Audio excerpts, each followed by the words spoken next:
ಸಂದರ್ಭದಲ್ಲಿ ಮುಂದೆ 2024ಕ್ಕೆ parliamentary election ಬರುತ್ತೆ. ಇಲ್ಲಿಂದ ಯಾರು MP ಆಗಿರೋದು? ನಳಿನ್ ಕುಮಾರ್ ಕಟೀಲ್ ಅವರು. ಈಗ ಅವರು ಒಂದು ಭಾಷಣದಲ್ಲಿ ಒಂದು ವಿಷಯ ಕೇಳ್ತಾರೆ, ರೋಡ್ ಚೆನ್ನಾಗಿದ್ಯಾ, ನೀರು ಬರುತ್ತಾ, ಇಂತಹ ಪ್ರಶ್ನೆಗಳನ್ನ ಕೇಳಬೇಡಿ, ಅಭಿವೃದ್ಧಿ ಬೇಕಾಗಿಲ್ಲ ಅಂತ ಕೇಳ್ತಾರೆ. ಏನ್ ಬೇಕಂತೆ ಅವ್ರಿಗೆ? ಧರ್ಮಗಳ ನಡುವೆ ಕಿಚ್ಚ ಹಬ್ಬಿಸೋದ್ ಬೇಕಂತೆ.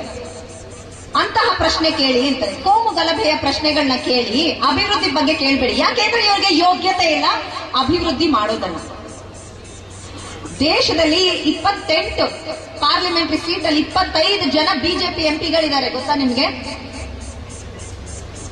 ಆದ್ರೂ ನಮ್ಮ ರಾಜ್ಯದ ಸ್ಥಿತಿ, ನಮ್ಮ ಒಂದು ರಾಜ್ಯದಿಂದ 28 ಎಂಪಿಗಳಲ್ಲಿ 25 ಜನ ಬಿಜೆಪಿಯವರಿದ್ದಾರೆ. ಆದ್ರೆ ಯಾರಾದ್ರೂ ಒಬ್ರು ನರೇಂದ್ರ ಮೋದಿ ಅವರ ಮುಂದೆ ನಿಂತ್ಕೊಂಡು ನಮ್ಮ ರಾಜ್ಯಕ್ಕೆ ಬರಬೇಕಾದಂತಹ ಕಾಂಪನ್ಸೇಷನ್ ಕೊಡಿ ಅಂತ ಕೇಳೋ ಧೈರ್ಯ ಇಲ್ಲ. 13,000ಕ್ಕೂ ಹೆಚ್ಚು ಕೋಟಿ ಕಾಂಪನ್ಸೇಷನ್ ಇವತ್ತು ನಮ್ಮ ರಾಜ್ಯಕ್ಕೆ GST ಮೂಲಕ ಬರಬೇಕು, ಬಂದಿಲ್ಲ. ಇವ್ರಿಗೆಲ್ಲ ಧೈರ್ಯ ಇಲ್ಲ. ಯಾಕೆ? ಇವರೆಲ್ಲ ಗೆದ್ದಿದ್ದು ತಮ್ಮ ಸಾಮರ್ಥ್ಯದಿಂದ ಅಲ್ಲ, ನರೇಂದ್ರ ಮೋದಿ ಅವರ ಹೆಸರು ಹೇಳಿಕೊಂಡು. ಈ ಸಲ ಅಸೆಂಬ್ಲಿಯಲ್ಲಿ ಹೆಚ್ಚು ಕಾಂಗ್ರೆಸ್ ಸೀಟ್ಗಳು ಬಂದ್ರೆ, MLA ಸೀಟ್ಗಳು, ಮುಂದಿನ ವರ್ಷ ಪಾರ್ಲಿಮೆಂಟ್ ಅಲ್ಲೂ ಕೂಡ ಹೆಚ್ಚು ಸೀಟ್ಗಳು ರಾಜ್ಯಾದ್ಯಂತ ಬರುವಂತಹ ಒಂದು ಅವಕಾಶ ಇದೆ.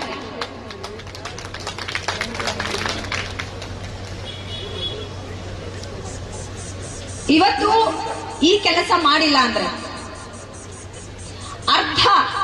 ಅರ್ಧಕ್ಕೂ ಹೆಚ್ಚು ಆರ್ಥಿಕ ಸ್ಥಿತಿ ಏನು ಹಾಳಾಗಿದೆ ಜನಗಳಲ್ಲಿ, ಇನ್ನ ಕೆಳಮಟ್ಟಕ್ಕೆ ಹೋಗುತ್ತೆ ಆರ್ಥಿಕ ಸ್ಥಿತಿ. ನೋಡಿ, ಪ್ರತಿಯೊಬ್ಬರಿಗೂ ಯಾವ ಜಾತಿ ಧರ್ಮ ಅದು ಬೇಕಾಗಿಲ್ಲ.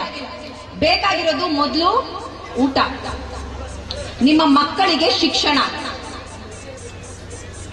ಇರೋದಕ್ಕೆ ಒಂದು ಸೂರು ಮೊದಲು ಬೇಕಾಗಿರೋದು. ಆಮೇಲೆ ಬೇರೆ ಎಲ್ಲ ಬರುತ್ತೆ. ಒಂದು ಕತೆ ಇದೆ, ಅದನ್ನ ನಿಮ್ಗೆ ಹೇಳ್ತೀನಿ. ಮೊದಲು ಒಂದು ಕುಟುಂಬ ಇತ್ತಂತೆ.